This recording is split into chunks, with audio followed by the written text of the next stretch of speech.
हर हर महादेव, हर हर महादेव। मैया पार्वती की जय, गणेश भगवान की जय, सभी देवी देवताओं की जय। आज हम एक कथा सुनाने जा रहे हैं। कथा को ध्यान से सुनिएगा, पूरा सुनिएगा। आज एक शिव परिवार की कथा सुनाते हैं, जिसको कि बेटी का बहुत शौक था। उसको 5 लड़का हो गया बेटी के चाह में। बेटी के बारे में सोचते रहती थी कि अब होगी, अब होगी, अब होगी। ऐसे चक्कर में उसको 5 लड़का हो गया। तो महादेव जी से वो हमेशा बोलते रहता था कि प्रभु आपकी इतनी भक्ति करते हैं, इतना पूजा पाठ करते हैं, हमको एक बेटी चाहिए था। 5 लड़का आप हमको दिए हैं, लेकिन एक भी बेटी नहीं दिए भगवान। एक लड़की हमको दे दीजिए। हम दोनों को बहुत शौक है कि मेरे घर में एक लड़की हो, मेरे घर में भी लक्ष्मी आए। प्रभु आप हमको एक बेटी दे दीजिए। 5 बेटा दिए हैं, एक बेटा भी दे दीजिए भगवान। तो खूब मांगते जानते भगवान उनको एक लड़की दिए। 5 लड़का के बाद एक लड़की दिए। अब वो दोनों बहुत खुश हुआ। दोनों माता पिता बहुत खुश थे। उनकी खुशी का ठिकाना नहीं था कि मनचाहा वरदान मिल गया। तो माता पिता बहुत खुश थे। माता पिता तो खुश थे ही, उसका 5 भाई भी बहुत खुश था। 5 भाई अपने बहन के ऊपर बहुत जान छिड़कने लगा। अब लड़की थोड़ी सी सियानी हुई, कुछ दिन की हुई, तो उसके माता पिता का एक्सीडेंट हो गया। अब लड़की का देखभाल कौन करे? तो 5 भाई मिलकर अपनी बहन का देखभाल करने लगा। खूब लाड़ प्यार से अपनी बहन को पालने लगा। 5 भाई अपने बहन पर जान छिड़कता था। एक काम भी अपनी बहन को नहीं करने देता था।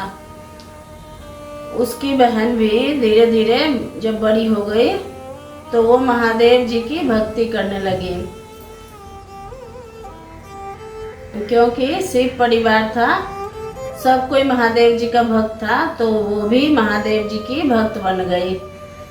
अब वो रोज मंदिर जाती और महादेव जी का पूजा करती और जल चढ़ाती, पूजा पाठ करती, बेलपत्र चढ़ाती। धीरे धीरे समय बीतने लगा। अब उसके 5 भाई बड़े हो गए, जवान हो गए, शादी के लायक हो गए। लड़की भी सियानी हो गई, वो भी पूजा पाठ करती, भगवान जी का ध्यान करती। 5 भाई भी बहुत पूजा पाठ करते थे, लेकिन बहन उनकी एक भी काम नहीं करती थी, क्योंकि 5 भाई कुछ भी उनको घर का काम करने नहीं देता था।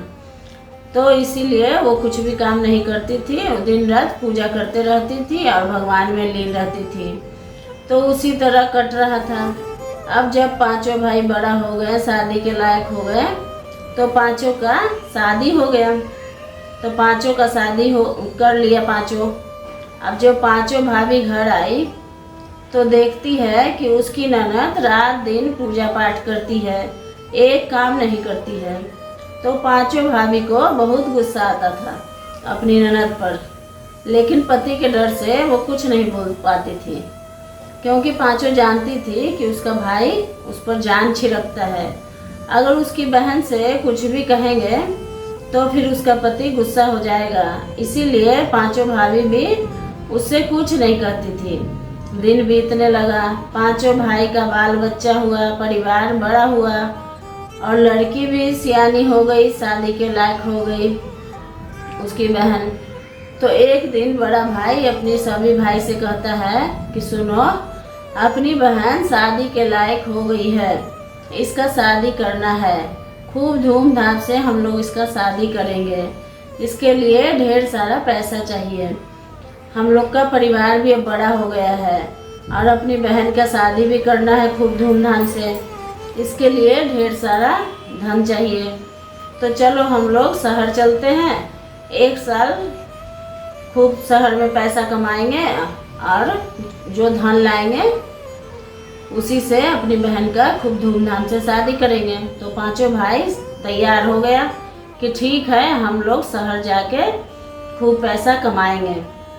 तो पांचों भाई अपनी पत्नी से कहा कि देखो हम लोग शहर जाएंगे और तुम लोग आपस में मिलजुल कर रहना और मेरी बहन का ध्यान रखना, उसको कोई काम मत करवाना, कुछ मत कहना, कोई तकलीफ मत देना उसको। तो भाभी लोग बोली कि ठीक है, हम आपकी बहन को कुछ नहीं कहेंगे, आपकी बहन को ठीक से रखेंगे, आप लोग चिंता मुक्त होकर जाइए। तो पांचों भाई अपनी अपनी पत्नी को समझा दिया कि अपनी बहन को ठीक से रखना, अपने बच्चों को ठीक से रखना। और जब पांचों चला गया शहर कमाने, अब जब पांचों चला गया भाई शहर कमाने, तो भाभी अपनी ननद पे बहुत अत्याचार करने लगी। जब ननद पूजा पाठ करने जाती, मंदिर जाती, तो आके कहती उसकी भाभी लोग कि रात दिन पूजा पाठ कीजिएगा, कि कुछ काम भी कीजिएगा, काम नहीं कीजिएगा तो खाना नहीं मिलेगा, इसीलिए जाइए घर का भी कुछ काम कीजिए। अब पांचों भाभी मिलकर खूब अत्याचार करने लगी और घर का सारा काम करवाने लगी। तो वो मंदिर नहीं जा पाती थी, घर के कामों में ही बिजी रहती थी, तो मंदिर नहीं जा पाती थी। तो भी वो घर में ही महादेव जी का ध्यान करती। वो मंदिर नहीं जाती, फिर भी भगवान को, महादेव जी को हमेशा याद करते रहती और रोते रहती। इसी तरह इसका जिंदगी बीतने लगा। अब सावन का महीना आया। जब सावन का महीना आया तो हर सोमवारी का व्रत रखती थी, हर सोमवार का व्रत रखती थी। जब सावन का महीना आया और सोमवारी का व्रत आया तो उसकी पांचों भाभी क्या की कि सुबह सुबह ही उसको उठा के कहती है कि सुनिए, उठिए और जाके जंगल से लकड़ी लेके आइए, लकड़ी लेके आइएगा तभी घर में खाना बनेगा, लकड़ी नहीं है, जाइए आप जाके सूखी लकड़ी लेके आइए, सूखा सूखा लकड़ी लाइएगा। और बांधने के लिए कुछ नहीं मिलेगा, रस्सी नहीं मिलेगा, जैसे भी हो हाथ से सारा लकड़ी लेके आइए और ढेर सारा लकड़ी लाना है। तो उसको सुबह सुबह उठा के जंगल में भेज दी लकड़ी लाने के लिए। अब जंगल में लकड़ी वो तो चुन ली, लेकिन बांधे किससे, क्योंकि कुछ लाई नहीं थी।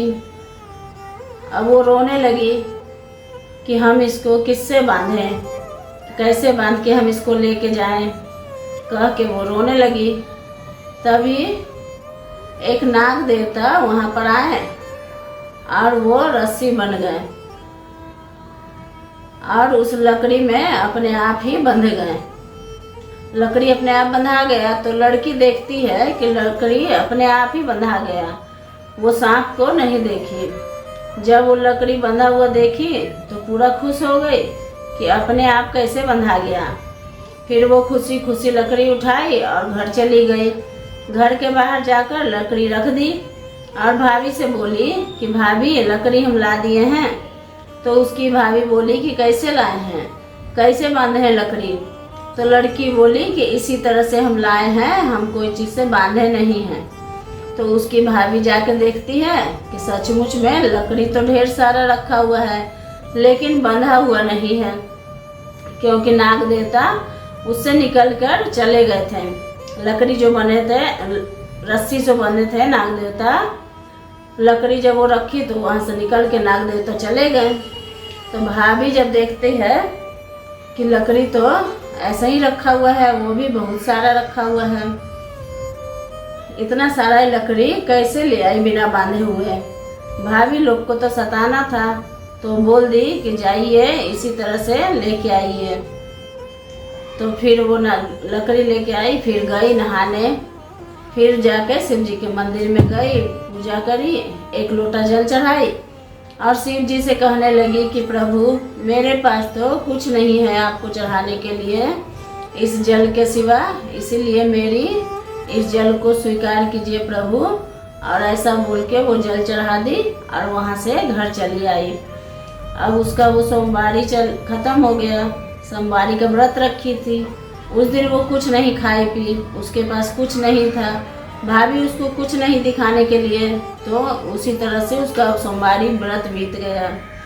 फिर जब अगला सोमवारी आया तो फिर पांचों भाभी सुबह सुबह उसके पास आ गई और एक सूप में ढेर सारा धान दी और बोली कि सुनिए, इस धन को छीलिए बैठ के, इससे चावल निकालिए, जो चावल निकलेगा उसी से हम लोग खीर बनाएंगे, तो इस धान को आप साफ करके दीजिए।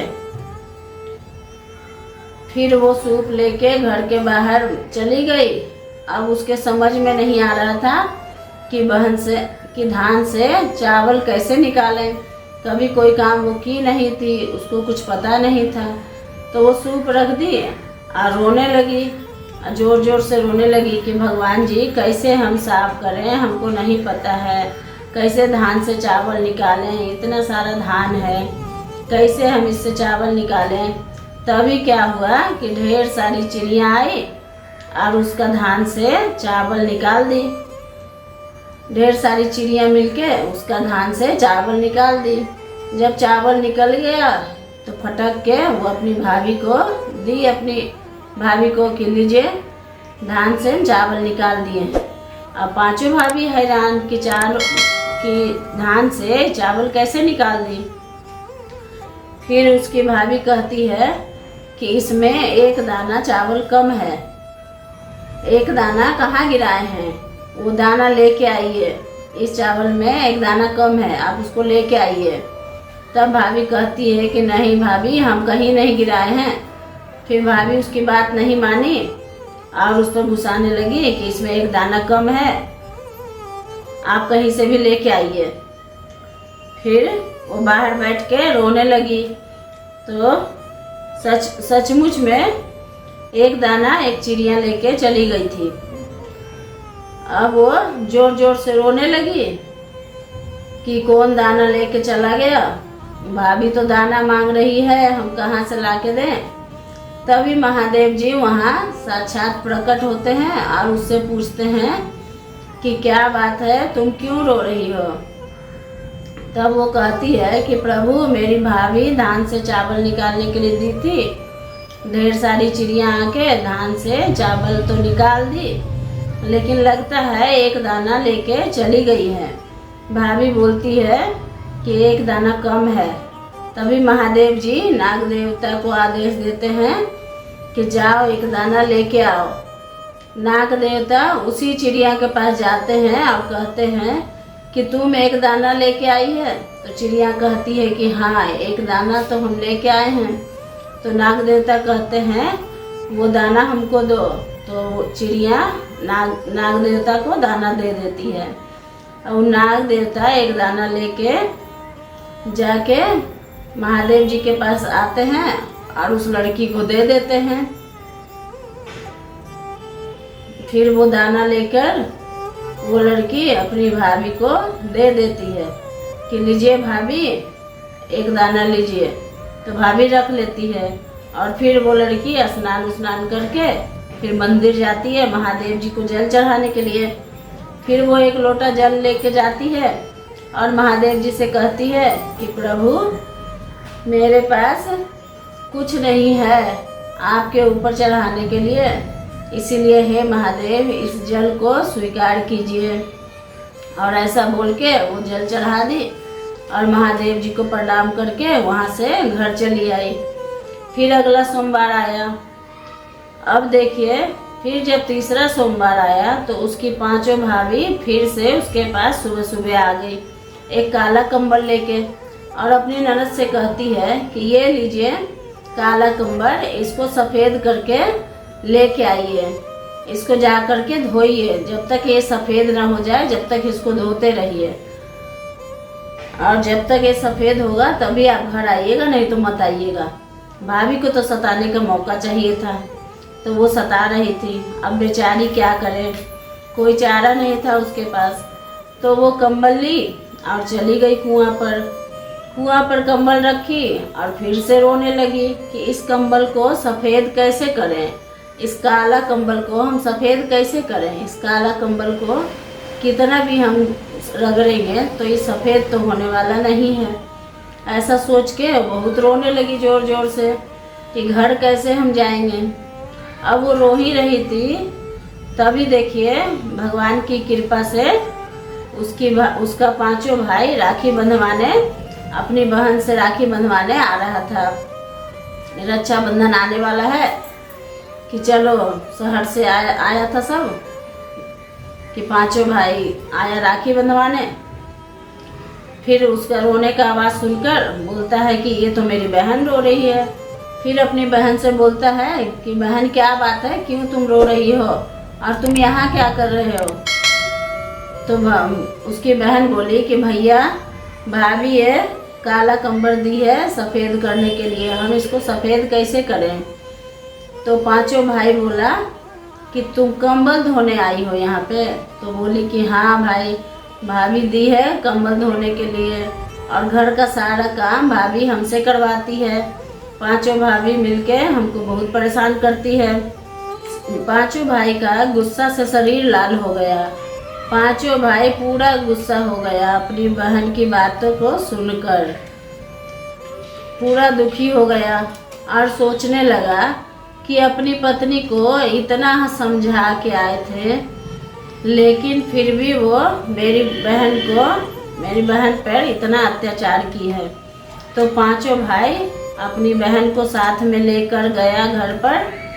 बहन को बाहर ही खड़ा कर दिया, घर के बाहर ही बहन को खड़ा कर दिया और पांचों भाई घर के अंदर घुसा।